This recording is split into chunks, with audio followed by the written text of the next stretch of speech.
Cette visite donc intervient dans un contexte chargé d'émotions sportives, de débordements regrettés et d'images parfois douloureuses pour deux peuples profondément liés. Mais précisément, sa portée historique réside dans la forte capacité des deux États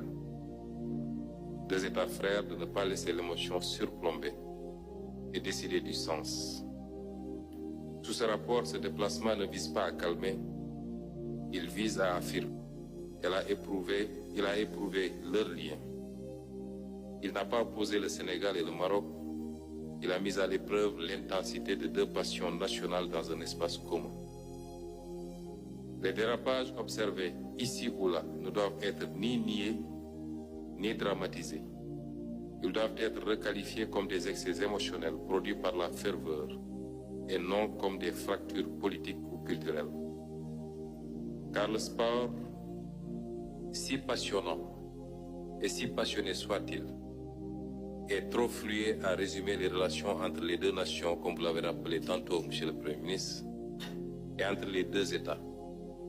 Relations faites de l'ancienneté des liens humains, spirituels, économiques et culturels, que vous avez rappelé tantôt, de la circulation historique des personnes, des savoirs, des confréries, des étudiants, des entrepreneurs, de la confiance politique bâtie dans la durée, au-delà des alternances et des conjonctures.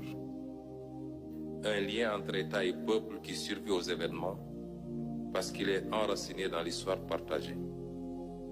Ce voyage donc, Excellence Monsieur le Premier ministre, sous le sceau de la 15e session de la commission mixte, n'est pas un voyage d'apaisement. Est-ce d'ailleurs réellement nécessaire si l'amitié sénégalo-marocaine est ce qu'il se dit?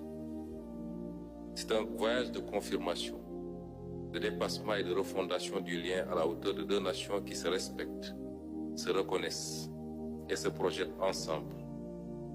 Plus que de clore un incident, nos travaux doivent sceller un avenir commun et réaffirmer que l'amitié sénégalo-marocaine est plus forte que les émotions, que deux peuples frères peuvent traverser l'intensité sans se diviser, que leur avenir commun est appelé à être plus dense, plus structuré et plus ambitieux.